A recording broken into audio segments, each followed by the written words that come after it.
Bum, bum.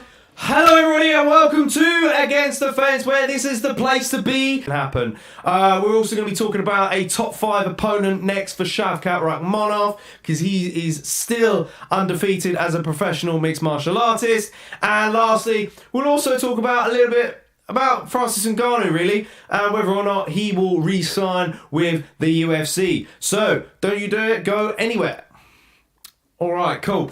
So, straight into things, then we'll recap some of the events. I've got a few things to maybe touch upon on the prelims.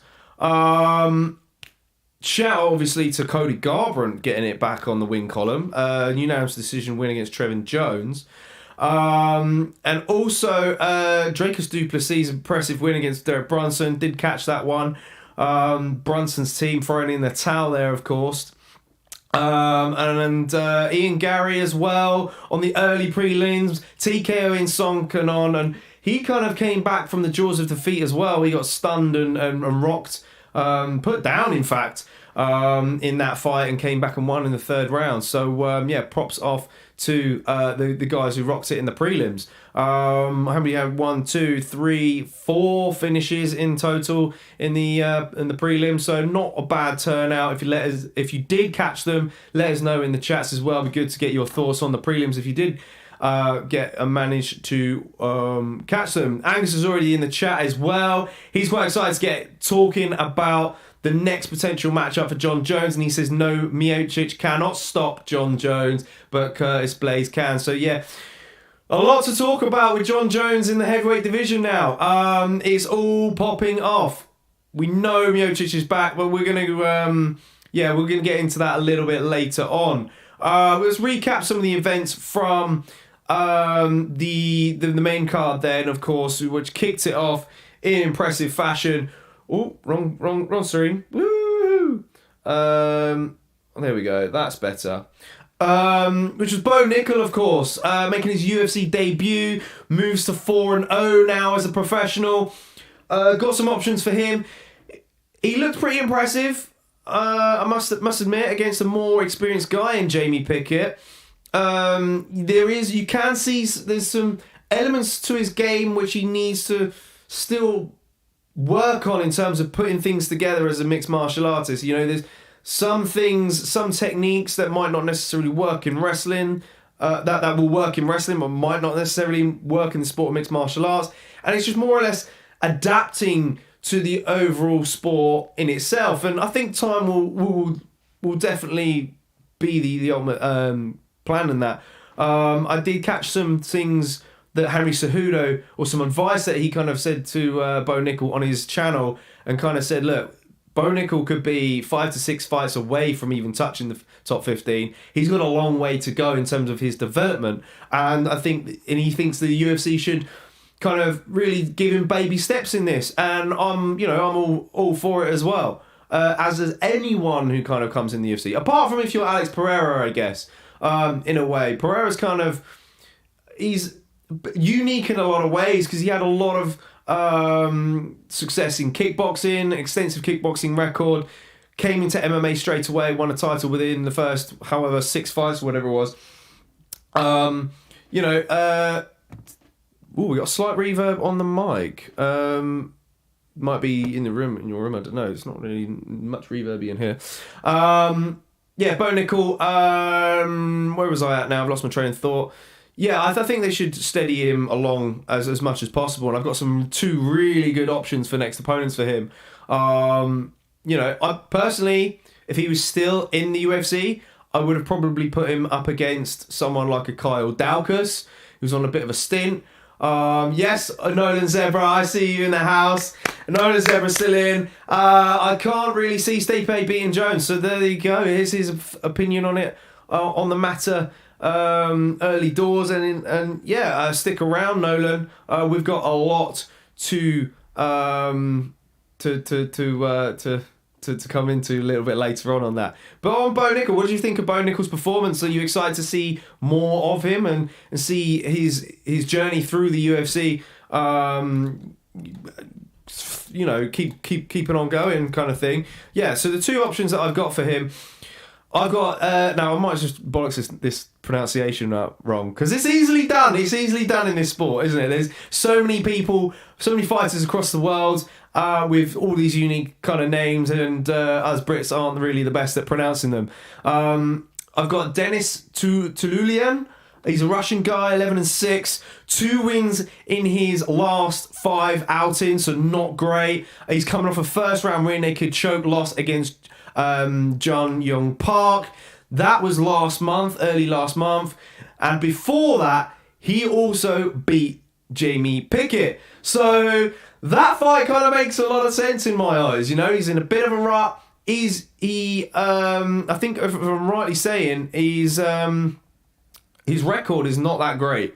As I said, well, maybe not overall, but in terms of finish wise, his record's not that great.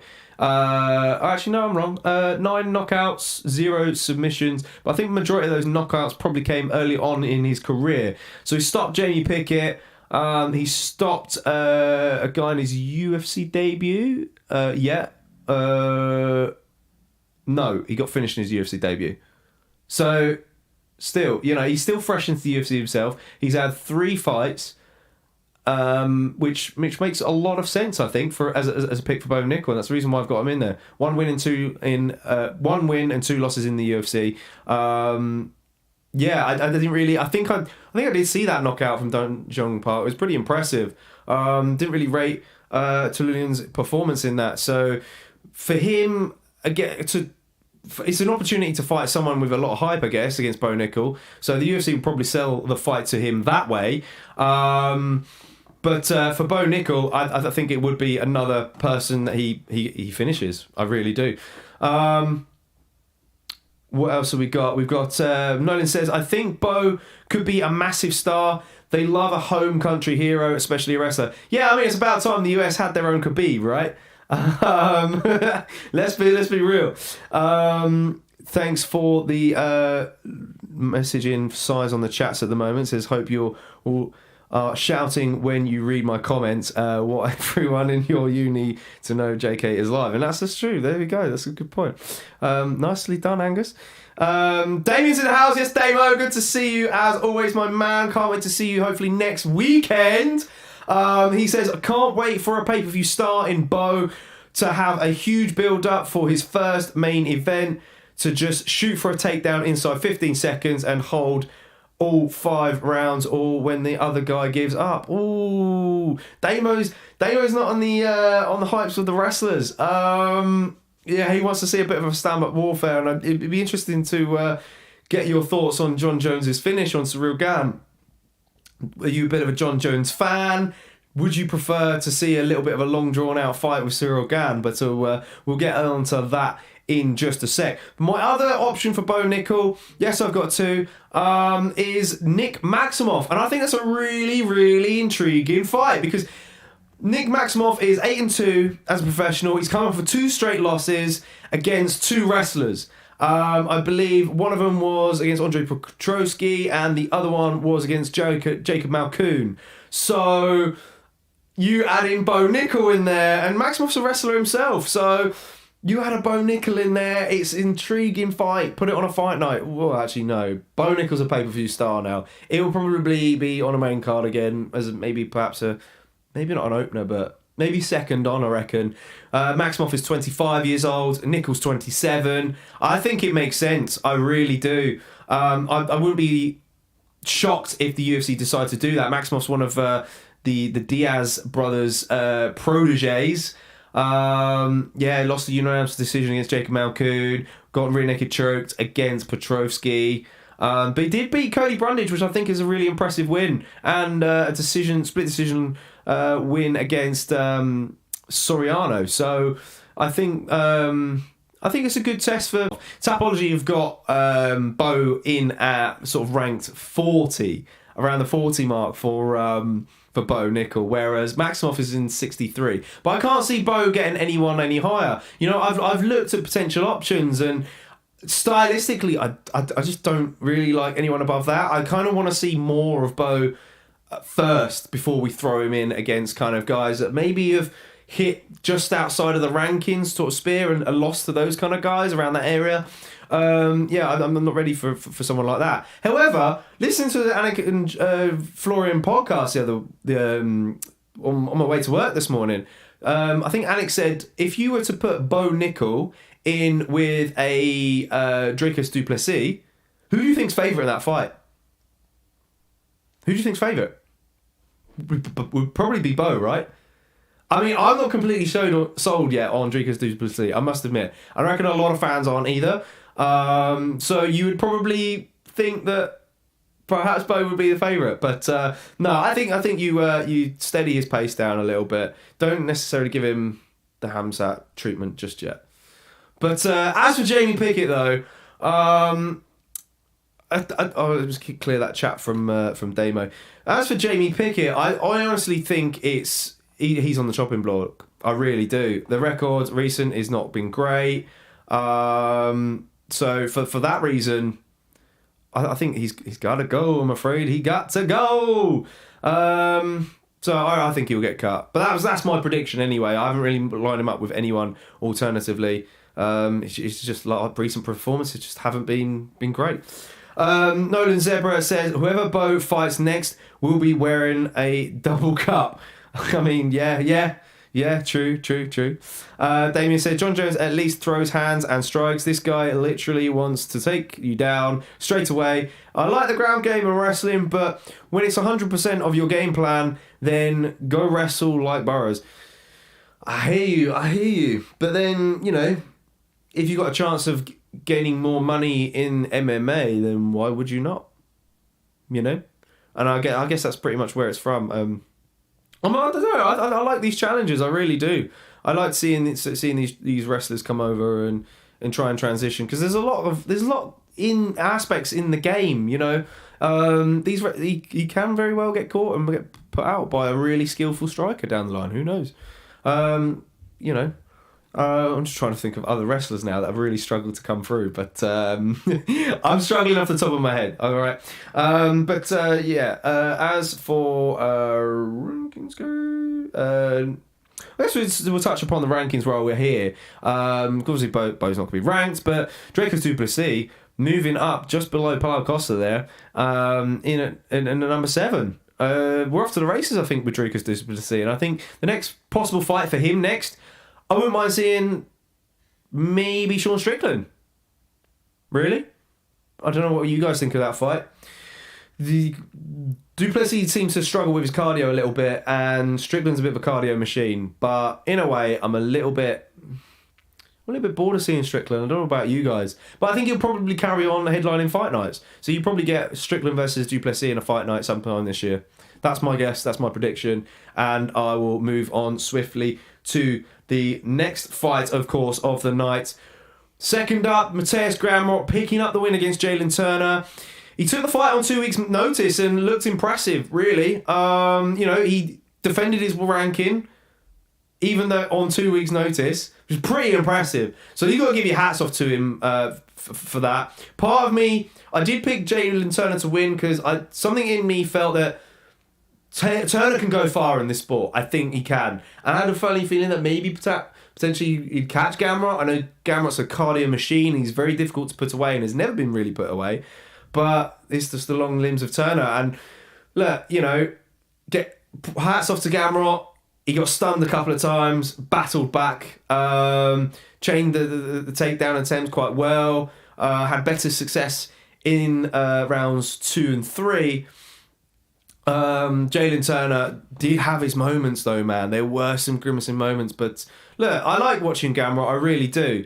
I think he's extremely talented, but I think he's going to be difficult in the upper echelon of the division. If I now go into the rankings,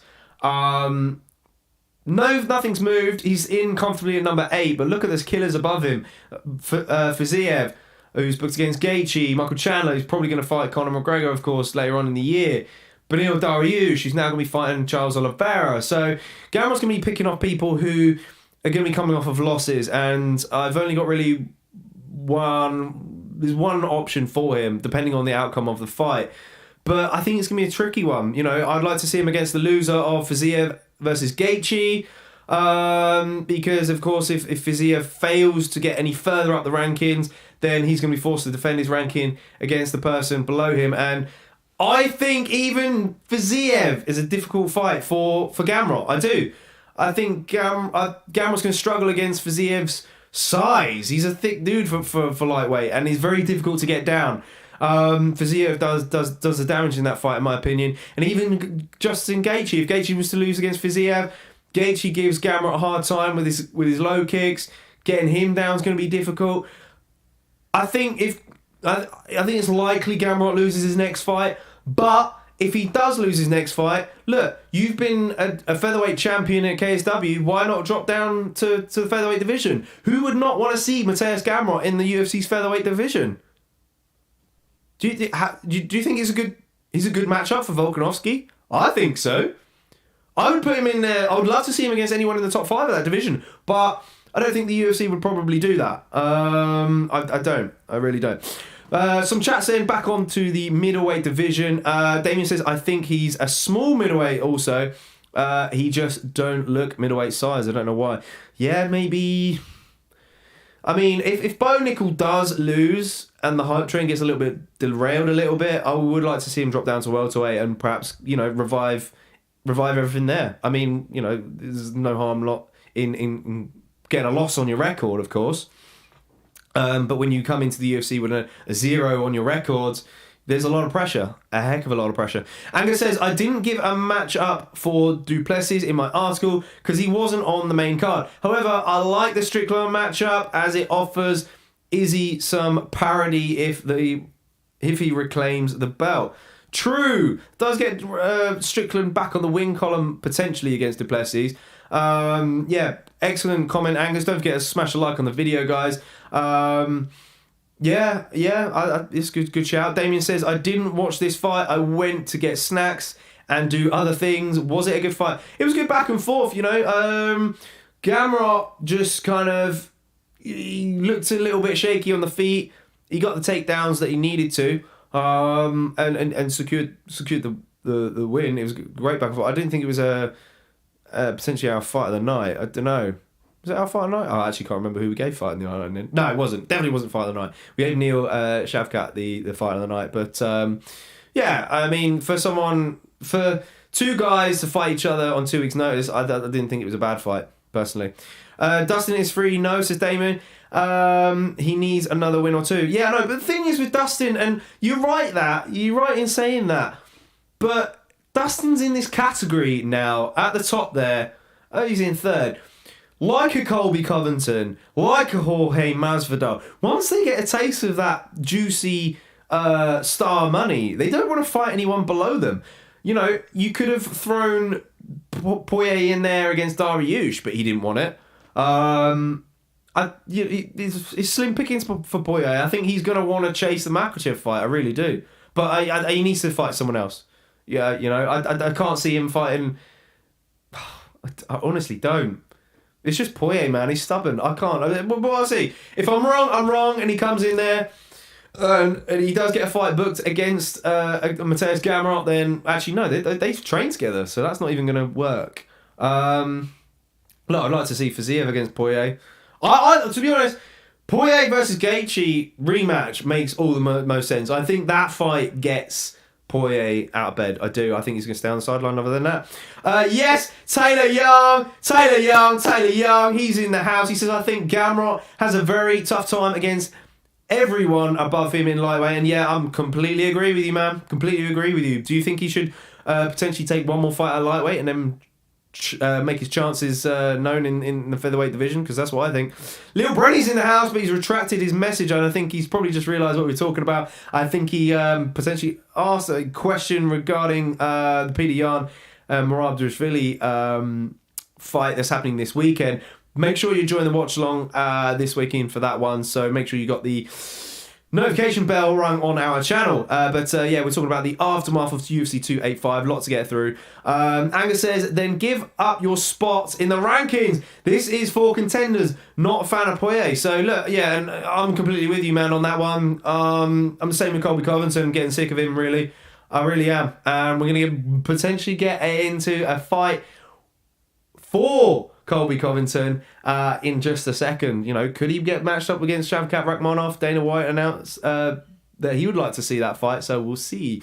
Dustin needs to start defending his rankings, says Taylor Young. Yeah.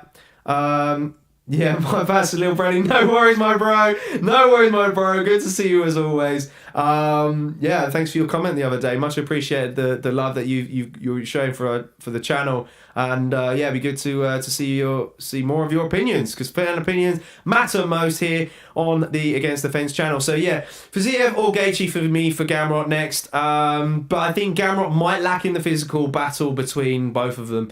And that's I think what's gonna get him done. Personally, I want Fiziev to beat Gaethje next week, because I'm a big fan of Fiziev. Man, the guy's a killer. His combinations are unreal. He's difficult to take down, and I think he can give people problems in the top half of that division. I really do. Taylor Young says Dustin should fight the Gaethje Fiziev winner. Okay, so a little bit different there. Yeah. And then give Gamrot the loser. Yeah, I like that one. He can't expect to just keep getting title shots without earning them. Yeah, it's true. It's true, because the Chandler fight was great. It was a fan fight, but is it really going to get you a title fight when Chandler's recent wins are against Tony Ferguson and Dan Hooker? You know, he's fallen short other than that. So yeah, fair play. As for Jalin Turner, though, personally for him, I think the UFC needs to rebook the Dan Hooker fight, because I think it was an intriguing fight and a better matchup for Jalin Turner. Personally, I think taking the Gamrot fight was a big ballsy move. You got to respect him for that. You got to respect both guys. But personally, I think it's a rough fight for Hooker against Turner. You know, I know Hooker looked great last time out against Poirier, but let's be honest, Poirier was just reaching for knees every single time. Didn't really look great on the feet. Dan Hooker was able to piece him apart, and I think Jalin Turner's range is going to be a little bit difficult for Dan Hooker. If Jalin Turner gets a win against Dan Hooker, then you can really start to see his career take off, because I know, yes, Dan Hooker had that insane war against Gaethje and hasn't been the same since, but I'm telling you, Dan Hooker's been in there against some of the best. You know, he's a very polished, seasonal veteran, and if you get any person who gets a win against him, you can see big things for that person, and I think it'll be a good one. Yeah, agree. Dustin versus the winner of Gaethje/Fiziev just makes sense. Yeah. But yes, the ultimate question is whether he's not going to do it. Taylor Young says, on Gamrot, I think he should have 1 or 2 fights at lightweight, and depending on how they go, he should maybe go down to featherweight. Yeah, but like I said, personally, I think he might just lose his next one, you know. Because I felt that he lost against Sarukin. I really did. And look, like I said, I enjoy watching Gamrot. Technically, he is fantastic to watch. The way he's able to chain his striking with his wrestling is insane, but I just think against these bigger guys, it's a full shot. What's next for Arman? Does he have anything booked? Good question, Lil Brenny. Props to you, my man. Do you know what? I don't think he does. In which case, yeah, I know. See, Taylor Young's forgetting about Arman as well. I know we probably talked about Arman's next fight a little while ago on his last one, but yeah, he's not actually booked at all. I've got web pages galore up here. I should really just use Tapology, really. I will scroll too far. Yeah, I don't think he has, no. You know, to be determined, winning against Ismagulov, that was it. So in which case, Arman, look, he's a joy to watch as well. Did he just overtake Ismagulov? No, or just defended his ranking? If he's just defended his ranking, then he deserves to fight up. So look, even Sarukin could get the loser. Mate, I'd give Sarukin against Poirier, man, honestly. Because otherwise, other than that, Sarukin should be fighting Chandler, but Chandler's going to be fighting Conor. So it's either that or Sarukin gets the loser of Dariush and Oliveira. Maybe. Such already like a pro. Thank you, Nolan. Yeah, nothing booked, man. Hey, who knows? Who knows? He could end up defending his ranking again, but I hope not, because he's fun to watch. All right, moving on then we should probably get this train going onto the third fight of the night. Our fight of the night, Shavkat Rakhmonov. What do you guys reckon? What did you think of his performance? He now moves to 17-0 one of few people who have an O next to their win records. We saw him tested against yet another true veteran. Of course, he put Neal Magny out, and I think in the second round, last time out, he went 3 rounds under the UFC banner against a tough Geoff Neal who kept coming forward. And it was good to see him pass that second round. It really was. We saw him tested, but we also saw some weaknesses in his game as well. He was getting a little bit too confident on the feet against Geoff Neal, and Geoff Neal was tagging him a few times and was probably moments away of potentially clipping him real bad. He did clip him a few times. But look, that finish was insane. I thought he was in the driving seat for the majority of the fight. It was just funny though, because in the third round, the finish was so easy. It just looked so easy, the way he just took his back against the cage and standing rear naked choke. Madness. But, we go on to the rankings. Ooh, wrong one. And look, he now moves into 7. 7 now. Above Stephen Wonderboy Thompson. So my question to you guys is, do you test him against the Stephen Wonderboy Thompson? Technically, you should defend his ranking now. And should it be a Fight Night main event as well? Because, look, Wonderboy fought Kevin Holland in the main event last time out. Give Shavkat the main event spot. It's got to be done. I want to see it. Oh, sugar. My camera's gone off. Haha. There's one thing I forgot to do. Let's put the side button on. Come on. There we go. Look, I'm just connecting this up. I'm going to talk for a bit more. Stephen Wonderboy Thompson, do you think he can get past Wonderboy? Because Wonderboy's a difficult striker to tag. So, I don't know, man. Do you know what I mean? Oh, this is not even connected. Oh, yeah, it is. Yes, come on, mate. Come on. Yes! What do you think? Oh, there we go. There we go. And I'm back. There we go. Not my first rodeo. Yeah, Wonderboy Thompson. I'm a big Wonderboy fan. I would hate to see him fight Rakmonov. I really would. But then, a lot of Wonderboy Thompson's previous opponents I've not liked for him. The Gilbert Burns and the Beneil Dariush. Bilal Muhammad fight was not fun for me. But look, if it's got to be, it's got to be. And the UFC want to keep this guy rising. Wonderboy, I think, is fairly popular. Yeah, man. I don't know. I think it's going to happen here. Other than that, who else do you give him? And now we also touched upon Colby Covington earlier. But is Colby going to take it again? We're talking about these stubborn people at the top of the division. They don't want to fight anyone below them. And Colby wants title fights or just, money fights like Masvidal. So, look, Dana wants it to happen. Can they force him upon it? I think the UFC needs to start being a bit stricter with these guys and look, put them out of the rankings sooner. Because I think it's meant to be, if you turn down 3 fights in a year, then the UFC look at pulling you from the rankings. If I'm rightly saying. I think I did hear that at one point. Taylor Young says, Arman is such a dark horse that I forgot he existed. Yeah, for sure. Isn't this weekend's fight card on early, says Nolan? Yes, it is. It's 1 hour earlier than the usual Fight Night scheduled time slot, so it'll be 11 p.m. GMT over here in the UK. I'm off work for 2 weekends. There you go. Nolan's even. And look, we're even going to catch up with you hopefully next weekend. Look, it's all kicking off next weekend. If you are in the UK, you're heading down to London. We got a meetup happening. Details will be coming soon, so make sure you have got notifications on our Twitter page and all the socials. Just keep a lookout. Taylor Young says, Shavkat is a beast, showed how tough he is and that he's got some decent head movement. I think he's a problem for anyone and he should fight Colby. And you're right. Colby fight is interesting. Both guys love to come forward. They like to use their head movement. They like to rip to the body. Colby, you'd think, would have a cardio advantage against Shavkat in some ways. Did Shavkat look to kind of fade a bit against Geoff Neal? I know he was still in the mix and still throwing. Didn't look too tired, but he did slow down a little bit. Colby's got that pace, man. He puts a pace on people. So, yeah, I don't know. And not only that, I guess you got to also think about the mindset as well. Where is Colby's mindset going to be at? The fact that he's fallen short against Usman, how many times now? Like twice. Yes, he dominated Jorge, but you know, you got Shavkat who's coming up, and he's going to be so hungry, so motivated to get in there and just chip away at these top guys. So, I don't know, man. Horrible fight.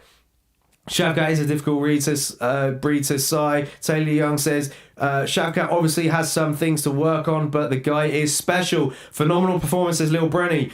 I think he still needs one more fight before the championship, but his head movement needs to improve, and that's for sure. He was getting tagged a few times against Neal. Yeah, Shavkat is phenomenal. Mark is in the house. Yes, welcome back, Mark Short. And yeah, I think you was in the last Aftermath as well, if I might remember. So thanks for joining again, my man. Slap a like on the video. He says Shavkat versus JDM would be madness, but I would hate to see one of those guys lose momentum. Yeah, I can't see the UFC making that fight. Surely not. I think I'm still riding with JDM versus Geoff Neal personally, because I'm a JDM fan and I think it's an easier fight for him. However, he could fight Geoff Neal. The UFC want to give him a little bit of a boost up there. You know, Geoff Neal's in at number 9. So, do you give him that Geoff Neal fight? Because that is a barn burner. It's more entertaining fight for a fight fan. But if you're a fan of JDM, give him someone like a Magny. And that's all I'm saying. I mean, look, Magny's more of a vet than Geoff Neal. Let's not forget that. He's fought some dogs. But, you know, and I guess he does possess some more threats in a way. But I think it's more of a mental game with Neal Magny more than anything. You know, he's got some skills. We've known for years he was potentially a dark horse in the division, but lately he's just not really looked there. I need Shavkat versus Colby. Aceps is Lil Brenny. There we go. Another one. Yes, Lil Brenny. That's the fucking seed. Lil Brenny says, I think we're going to see JDM versus Shavkat someday. For the strap, that fight needs to be 5 rounds. And for everything. Yeah, you got to build these guys up. You can't have these prospects fight each other. You know, and I was shocked to that Arman Sarukian and Mateusz Gamrot end up fighting each other, to be honest, because they're both insane. But look, I think Sarukian's going to bounce back and cause issues anyway. But yeah, that's a little bit more on the Colby Covington fight. I think the Wonderboy Thompson fight for Shavkat makes the most sense, personally. It can be interesting to see what Shavkat does against a long-range striker. Can he force takedowns as well against a Wonderboy? You know, he was able to get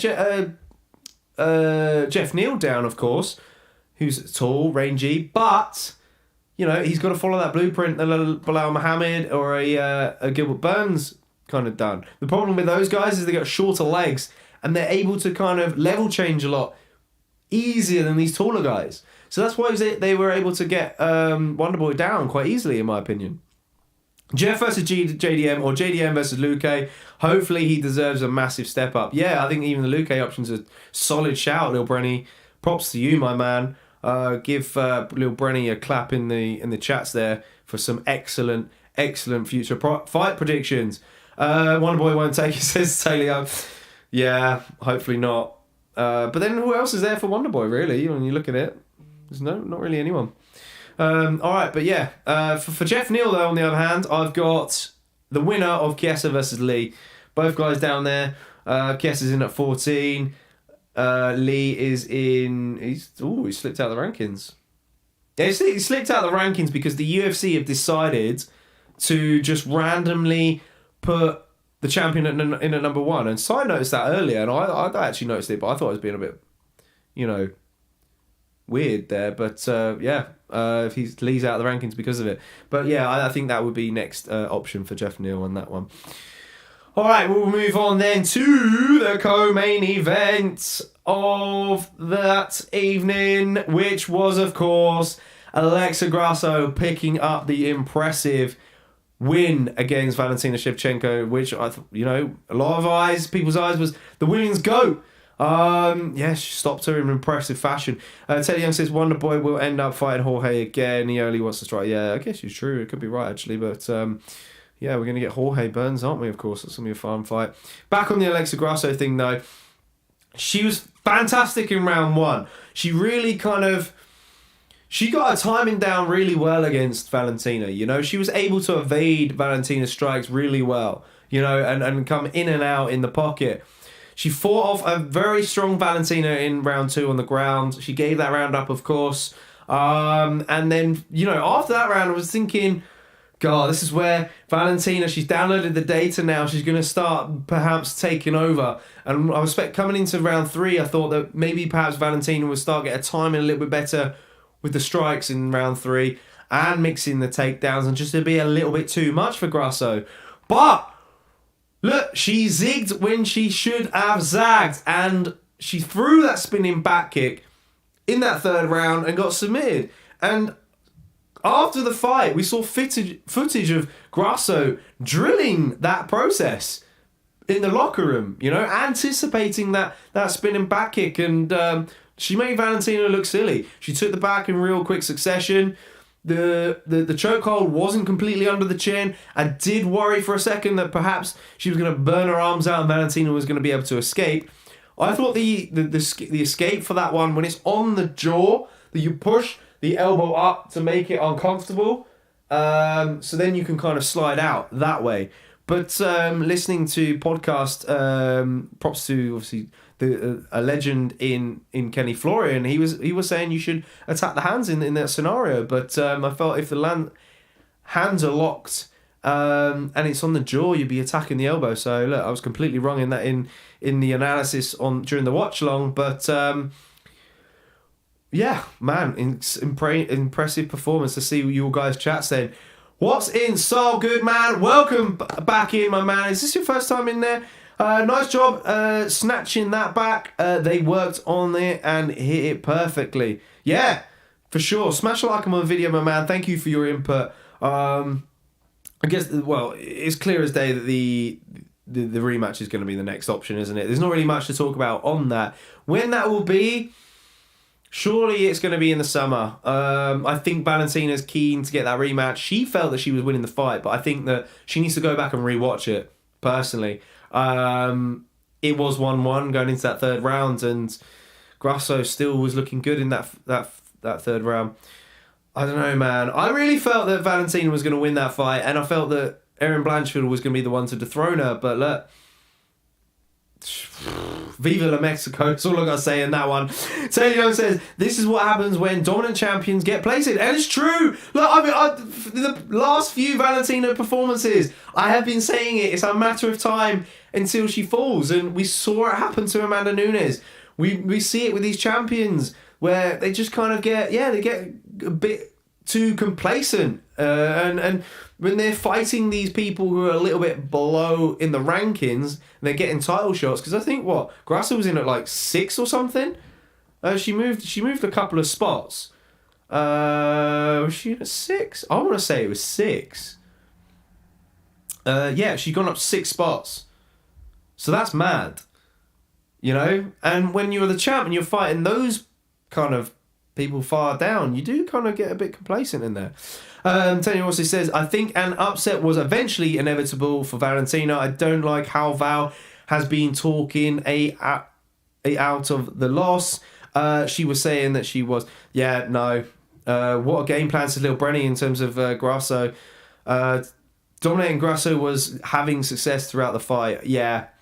Look, it comes back to the saying, it's hard to become champion, but it's even harder to stay champion because, and look, this is why GSP was able to stay on top for so long. And look, people gave GSP a lot of hate because his fights were boring and this, that, and the other. But look, he was done what he needed to do to make sure that he got the win. Because as you go on in your reign, these fights get more difficult and more difficult. People see more and more of you, and you know, especially the things that you might not do so well and in fights. And as the mentality starts to drop, that's when the more hungry people start to eventually overtake.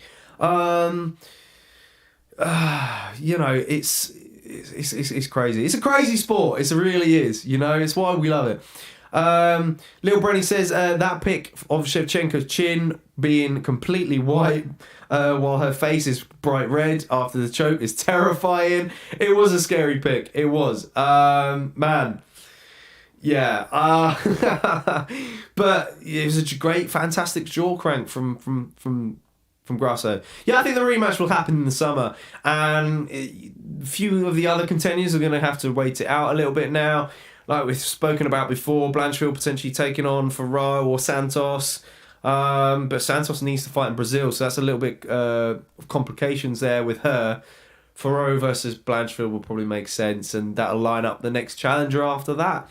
If Valentina wins, do we go for a third fight straight away? Oh, I guess we've seen the Figgy and Moreno fights in the past, so would it be rude not to? In which case, Blanchfield or Ferro would have to defend their spots. I don't know.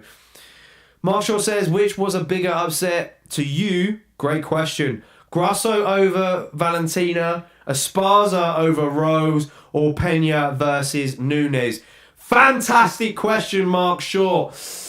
Ooh, I think, look, I'm going to go with Pena versus Nunes on it, and I think it's because of the way we were reacting to that win.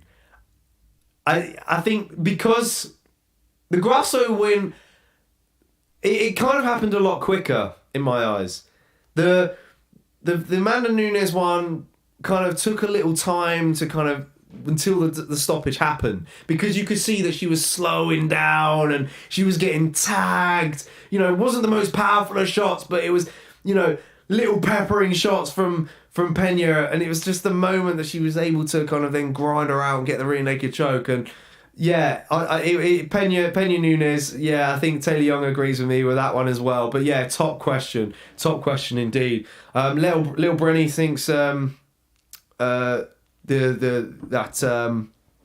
he should be there as well with that one. Yeah, looking at the rankings then. Bosh. Obviously, yeah, Grasso going up, everyone's moving down. Jennifer Myers for some reason moved up a spot. Amanda Remas is now ranked in at number 10. Yeah, of course, because she's in both rankings as well. So that's kind of mad. Again, Remas is a really good fighter to watch, to be honest. She got thrown into the deep end against Jakazian, came short on that one. She looked pretty impressive as of recent. Props to Amanda Ribas. She's entertaining to watch. Great solid win against Araujo. You know, this decision. I don't know what to make of what her next fight should be. Personally, maybe you throw in there. I would like to see her throw in there against Lauren Murphy. I really do. I think that's a good fight. I actually forgot to mention this. So goes white chin, meet Grasso's black arm. look, you mentioned that. Could you seen it, guys? It's fantastic. Always say Usman, Hobbs, and Taylor Young. Look it. The longer I look at it, the better it gets. Oh man, I'm just clicking away at these chairs. Soul Goodman says Val was talking a bit of smack in the lead up, but more than usual. Karma is nasty in this game. Oh, good point. Maybe Val was getting a little bit complacent in there, man. Crazy. Maybe it was getting to her a little bit. Why was the things getting to her? She's normally very, calm. I just hear Sai in the background laughing. This is fantastic.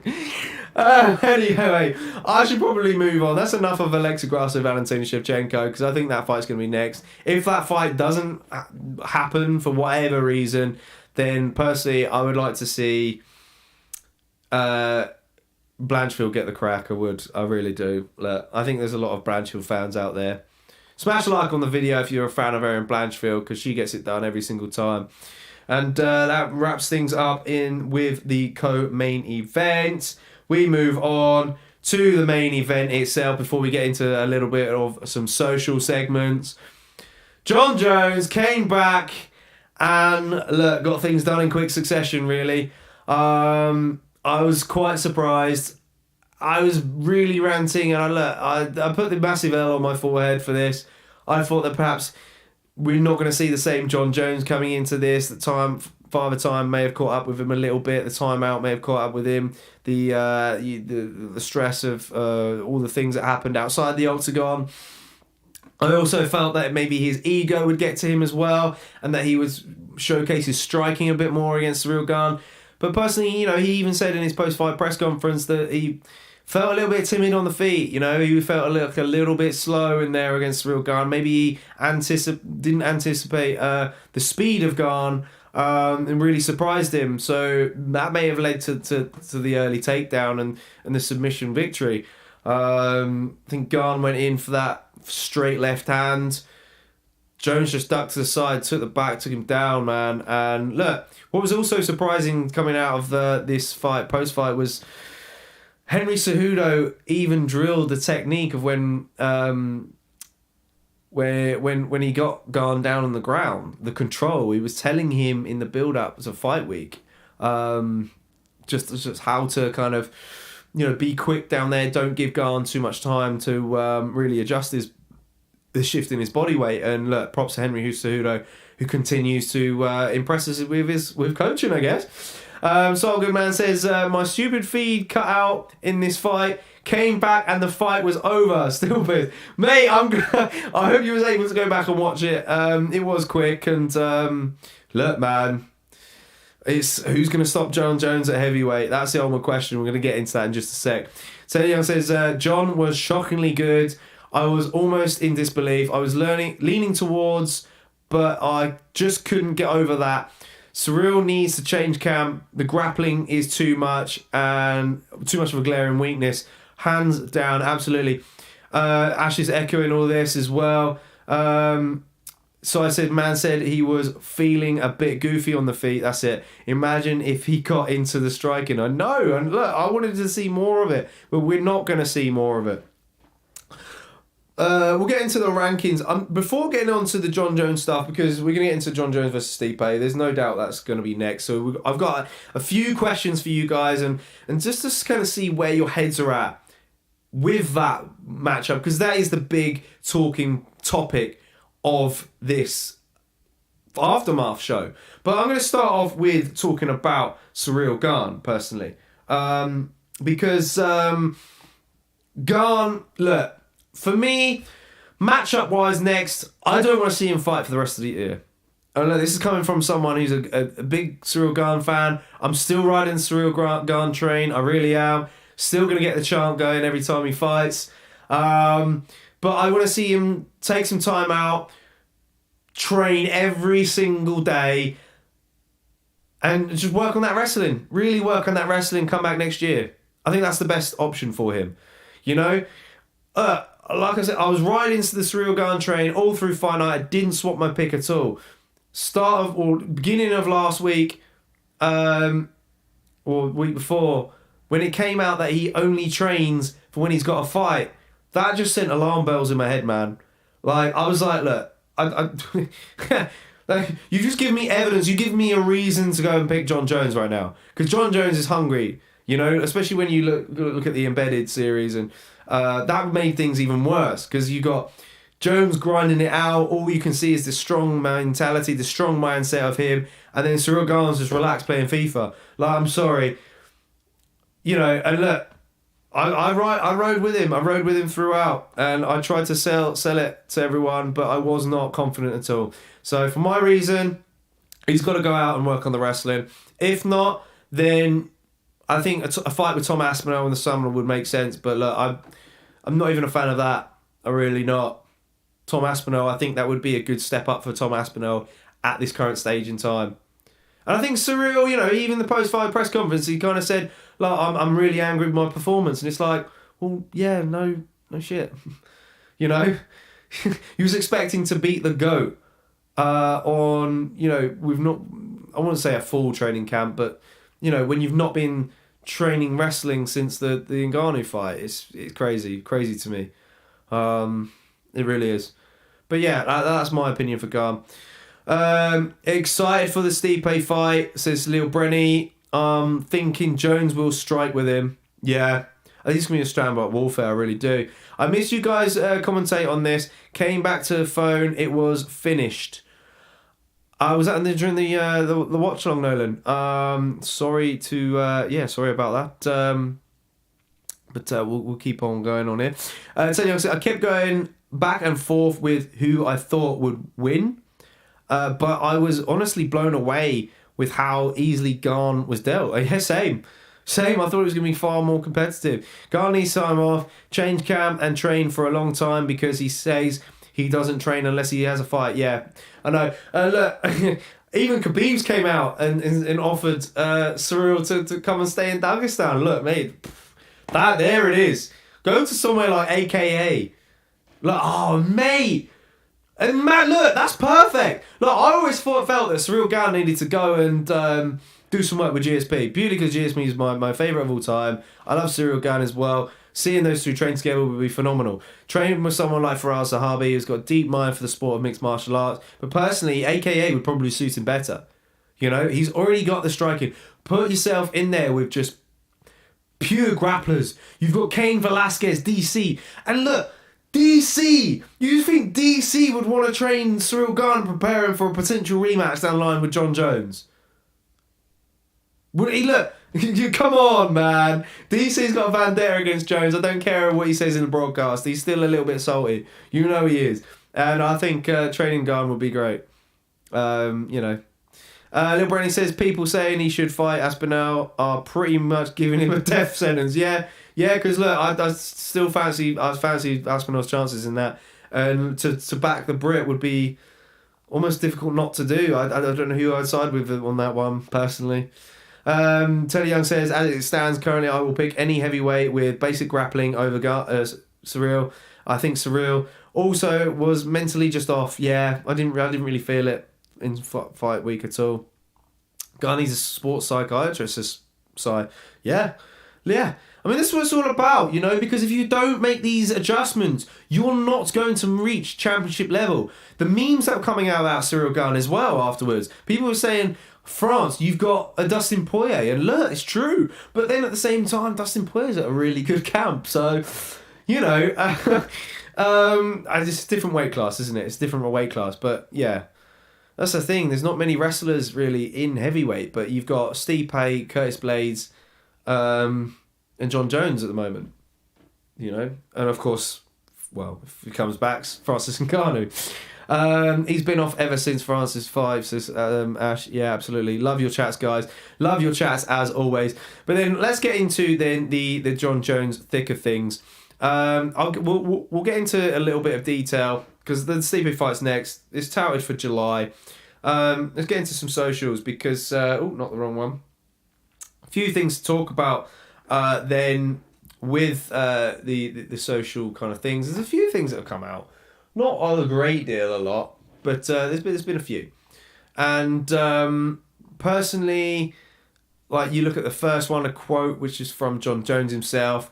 People got to see my life wasn't perfect, that I make mistakes, and that I sin, and that I fall down. For a long time, people looked at me as just an incredibly fake individual. I think as of right now, people can just see that I'm human, that I do love God, but that I'm relatable to people that I've ever been. Despite how many times I mess up, I do try to stand for good. And, you know, that's I guess a different question in himself is, can he continue on this good run, of course.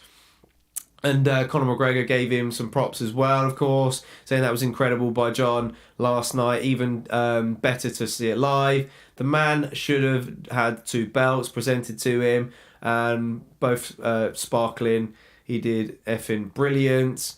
And then the quote here leads on to Miocic fight, which I think Miocic was talking to Ariel, and he said, despite the long layoff, Miocic is confident that he'll be the one to hand Jones his first loss. This is an article from the guys at MMA Fighting. He said to Ariel, I'm going to win, there's no question. There's just no question. I know that he's never lost. It sucks that he's going to lose. He's going to have a big one. I'm not going to imagine it. It's going to happen. And so, look, Stipe's channeling, his inner belief to beat Jon Jones here. But analysing the clip, or the clips to come out of Stipe speaking at the weekend, did it sound confident enough to you? Because I wasn't too sure for me. I felt that in his body language, there was still perhaps a lot of frustration, perhaps towards the UFC. Of course, the fight's mega. Why would you not want to fight Jon Jones? I think there's an issue still with the UFC personally, because he was due a rematch against Ngannou. He really was, but they done him dirty, and in his body language, I just felt it was just I guess I'm fighting Jon Jones now. So, but overall performance, in the press conference, Jones kind of already outlined his advantage in the Stipe Miocic fight. He mentioned his age. Stipe is now 40 years old. He's had some time off against Francis Ngannou. How does he bounce back is the ultimate question at 40 years old. Time does heal things. Not fighting all of last year would give him a bit of a boost, of course. Is Jon Jones likely going to knock him out? That's the question. Because Jon Jones believes he will be the faster fighter out of the two, which I'm not actually too sure about, guys. I'm not really too sure about it. Because from what I remember of Stipe, he does move quite light on his feet. However, he did say that to Jon Jones that he reckoned he was heavier than Jones at the moment. So, I don't know. Be interesting to see his old physique. I hope Ciryl takes time off in the grab. It says Lil Brenny. We got any chats in regards to Jon Jones? Good chats in there. Welcome in, AN. Can we stop analysing body language? I don't know. I don't see it quite enough, to be honest. I don't know. What did you make of Stipe's his interviews? What did you think? Do you think Stipe is as hungry as ever and is ready to take on Jon Jones? Really? Given from what he's given you? I don't know. I just didn't see it personally. We've got a chat in from Taylor Young. Stipe is old and his last fight saw his face get smashed. Stipe is the heavyweight GOAT and one of the harder potential fights for Jon, I think, but he's just too old in my opinion. Yeah, I think perhaps time has shifted a little bit. If you would have said maybe 2 years ago how that fight would go down, given the fact that Jon wouldn't have had enough time for his body to adjust to the heavyweight limit, would you favour Stipe in that fight? There's so many questions to ask you guys. What are Stipe's chances of stopping Jon Jones' reign? I'm just putting it out there now. What are the chances? Because will he be quicker than Jon on the feet? And if so, is he able to get inside and use his boxing to tag Jon? And is he able... Who's likely to get takedowns? Because Stipe's got some wrestling, but can he prevent Jon Jones' wrestling? Jones got some good technique in his arsenal. It'd be interesting to see... I can't remember the last time Stipe got taken down. Personally. AN says, I don't think he beats Jones, but he reminds me of the time he fought Cormier the second time. Yes. Yeah, true. I quite like the third time, to be honest. I think the second time. Remind me rightly. The second time was when he stopped DC with body shots. He just started ripping to the body all of a sudden and stopped in that way. Yeah, again, that could be the key to victory for Stipe. The fact that he's able to get inside, use his boxing, work the body, land up top. Why not? I think it was a good fight. I really do, man. Lil Brenny says, Stipe definitely got better boxing than Jon, but I believe Jon's got better kickboxing, Muay Thai, and clinch. So I think Jon would overwhelm him, and that's spot on from Lil Brenny there. Yes, the clinch factor will be huge for Jon Jones. But I think they're both roughly the same size, and I think Jon might have a 3-inch reach advantage on him. Maybe. But potentially. Size calling for Glover Shachera for some reason. Nolan says, I think Stipe has never been that comfortable in front of camera. I think that doesn't help his body language. Okay, all right, that's fair shout, to be fair. I like that. At the beginning of the Gane fight, I just thought Jon looked a little sluggish. Yeah. Can he afford to be that a little bit sluggish in the Stipe fight? I think maybe perhaps John should get him down. Or look for takedowns. I think that's probably his key to victory. Put Stipe down.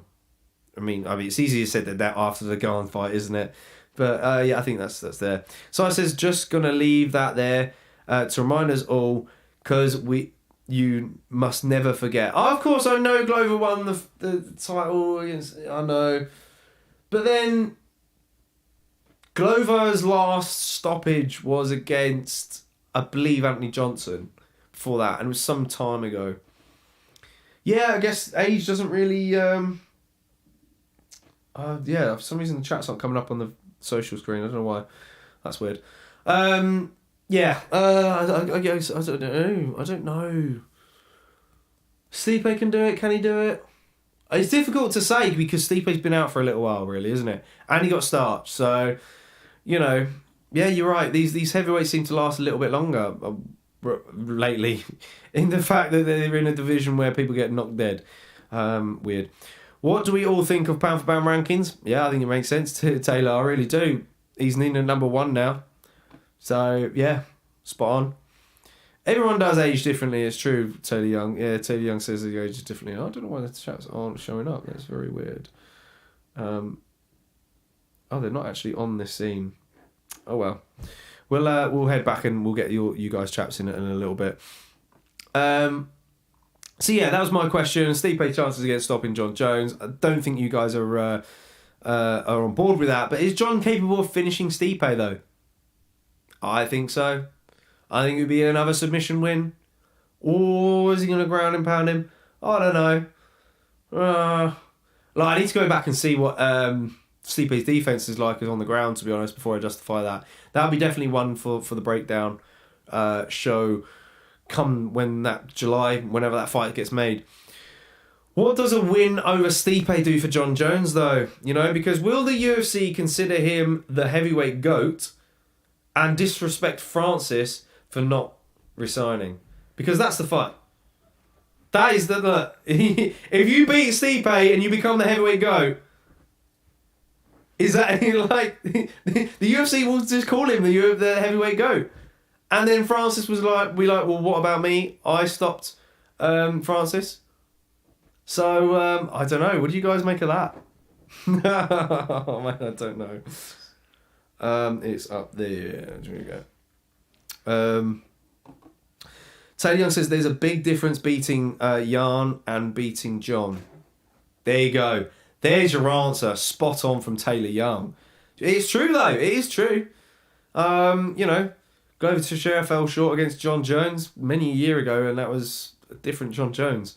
At light heavyweight as well, of course. It all is different. Si's just adding the chat's source in for us right now as we speak. I'll carry on waffling, but yeah, what do you guys think? Do you think what does a win over Stipe do for Jon Jones?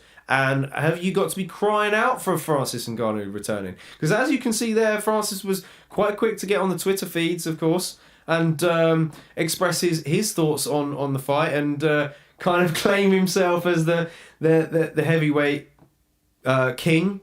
Really, in his own words, he said, "Good boy, Johnny boy. Good job, Johnny boy. Sincerely, the heavyweight king."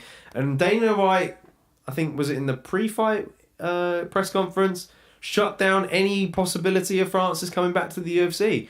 There we go. We got the chats back. Nicely done. Love that. Neil Brennan says, "I think he'll need one more win after Stipe, in my opinion, to be a heavyweight GOAT. Luke beating Blades, Sergey or Aspinall." Yeah, okay, yeah. Look, and that goes back to the first chat of the evening from our boy Angus in there, because Angus did say, no, Miocic cannot stop Jon Jones, but Curtis Blades could. And look, I've said this in a previous news show. When the fight got announced, I think, for Jon Jones returning against either Ngannou or Stipe, I think it was at the time, I felt that Curtis Blades gives him the toughest test, stylistically. Because Curtis Blades has got the wrestling background, is quite relentless with it. He falls short against heavy knockout artists. I think it'd be the mental game that gets Jon Jones through that fight. Because Blaydes has got a bit of a wingspan to him himself. You know? He's got long arms as well. I can't remember what his reach is, but it's probably something crazy, not for. And they go, even Taylor Young says, Blaydes is a dark horse. Yeah, I've been saying this for ages, you know? And for Blaydes, I think he's now matched up against Pavlovich, is that right? I don't like that fight. I really don't. I don't. Because look, I can easily say that Pavlovich is going to spark Blaydes, and Blaydes is going to fall short yet again at a title shot. Isn't it? What do you guys think? Is Blaydes going to... Look, that's the ultimate test for Blaydes for me. You get past Sergey Pavlovich, then your previous fights against these heavy hitters just kind of go a little bit unnoticed.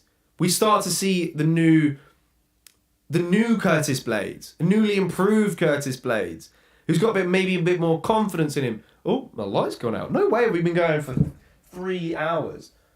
These lights are on charge, I felt. Oh, there we go. Okay, I might give it a little more juice. I think that's just time for me to wrap up, to be honest. We've got a lot to talk about. But yeah, oh, there we go. Let's get a big light on. It's not gonna, oh, you're still not going to see me very well. I should bring a power supply in here.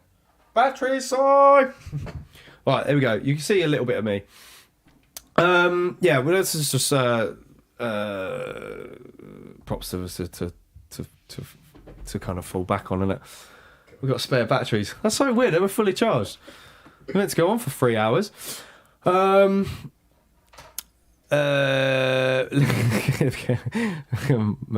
in the chat. Little Brady says Fedor, and there we go.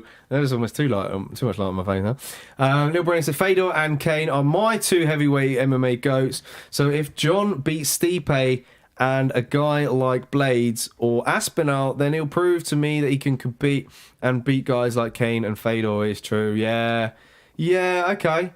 I see where you're looking at here for sure. We do need to see Jon tested against a heavyweight wrestler, like a natural heavyweight wrestler. And of course, Stipe has got a bit of a wrestling background, but I don't think it's as extensive as Curtis Blaydes. Blaydes beats Gane, says Taylor Young. Yeah, I don't like that fight for Gane. I've never liked that fight for Gane. Lil Bruni says, yes, Blaydes leaves Gane in a pool of blood, to put it nicely. Oh dear, oh dear indeed. But yeah, I mean, there's some thoughts on the Stipe Jon Jones fight. I think Jon Jones would probably win comfortably. We'd have to see come fight night, of course. You know, I think Jones's mentality is just unquestionable. Really, it's always spot on.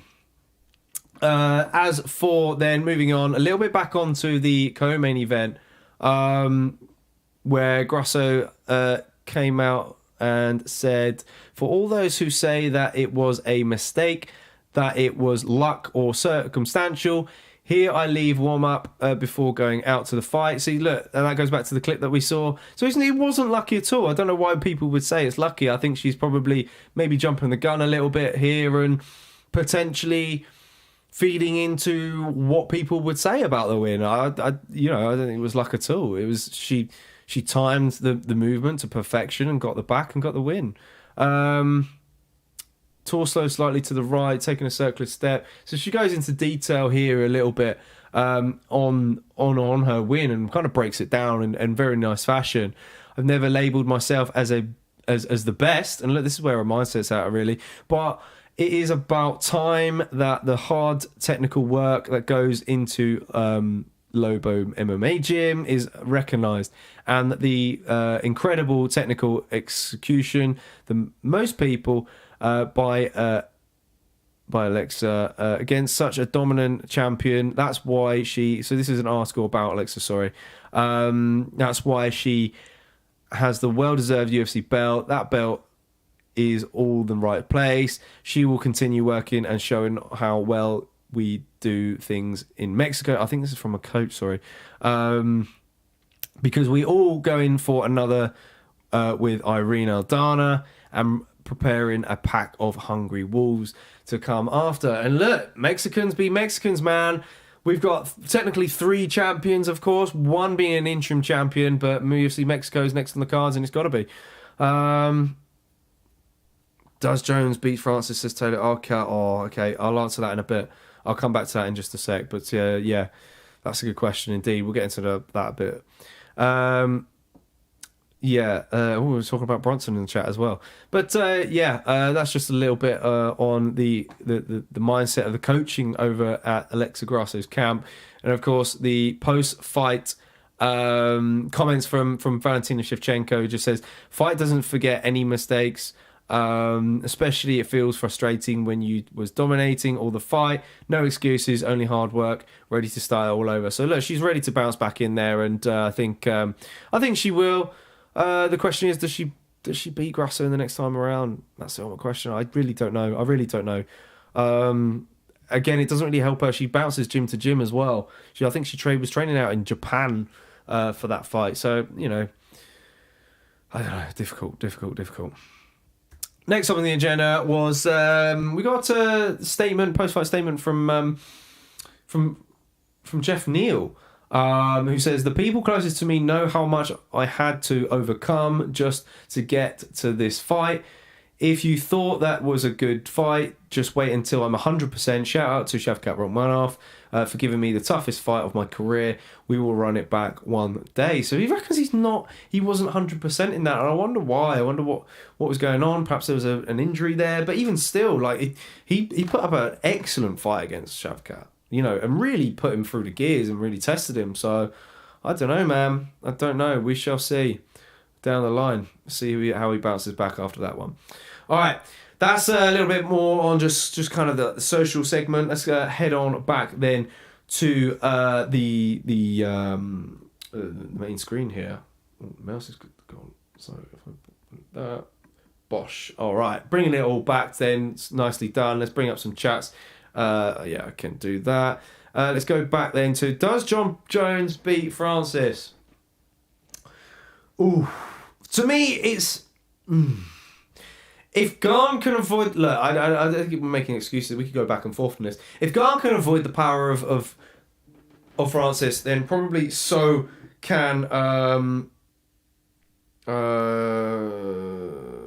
have got the live chats on, so I must have missed something. Where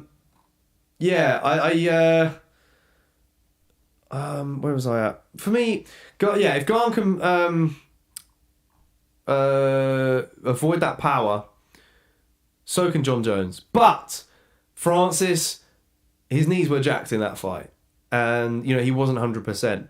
So Francis and Ngannou at 100%, has he got a chance of catching Jon Jones? Jones's head movement is fantastic. I think we would see shades of Ngannou versus Stipe. I think we do. Although Ngannou has improved drastically since that first Stipe fight. I think perhaps he's got better cardio, but then he was kind of slow in the Gane fight. But in the Gane fight later on, both guys were slow. Cardio advantage to Jon Jones, maybe, but then it's hard to tell what his cardio is going to be like at heavyweight. We're yet to find that out, and I think we would find that out against Francis, personally. I would like to say that Jon Jones could submit Francis early doors, but Francis has got some insane physical attributes.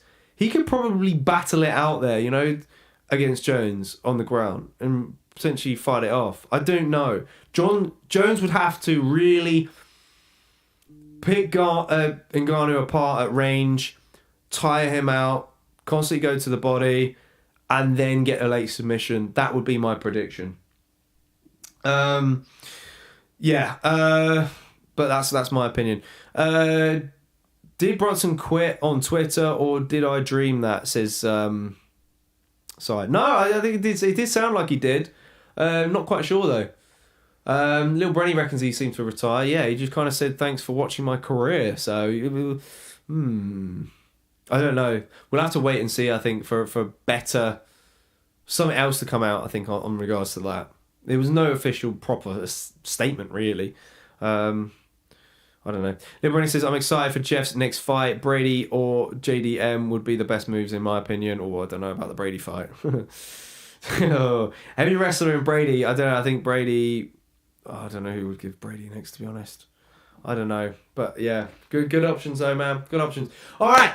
Thanks for joining this Aftermath show, guys. Your chats have been fire as always.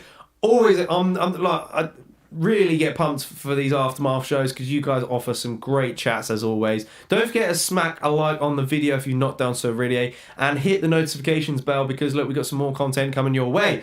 This weekend we've got a watch along 1 hour earlier than the usual fight night time. Usually it's 12 a.m. here in the UK. It's going to be 11 p.m. this Saturday. So make sure you tune in for that. That'll be for the main card. Main card watch along. Pickett versus Murad Dvalishvili. Save your predictions. Save your thoughts on all of that for the chat window for when we go live on that. Yeah, make sure you're there on that one. Props to that. Of course, we've got UFC London coming up next week. So you want to make sure those notifications are on. There's going to be a lot coming up. We're going to be filming some content with you guys, the fans, outside the O2 Arena for either before the press conference, or probably both actually, before the press conference and probably before the ceremonial weigh-ins. We've got some fun games coming for you guys. We've got some fun games. We're all going to get involved. We're going to probably meet some fighters along the way as well. So we expect an announcement on them potentially this coming Monday. So be sure to stay tuned for that. Get in our Discord, which is in the description as well. Don't forget that because look, there'll be some more gossip going on that way, more chats talking about plans probably potentially for UFC London and future fight predictions as well as always, and just general memes, of course. So whatever happens on there, that's indeed. Thanks for chiming in. Like, sub, slap the notifications button on. Lovely stuff. See you guys at the weekend, Nolan. So good to see that you'll be tuning in with the fight night, Jan versus Dvalishvili as well. We look forward to hearing your thoughts and opinions as always. All right, I'm JK, of course. I'm your host. Have a good evening. Have a good rest of the day, wherever you are. Stay sexy. And we'll see you this weekend. Ciao for now.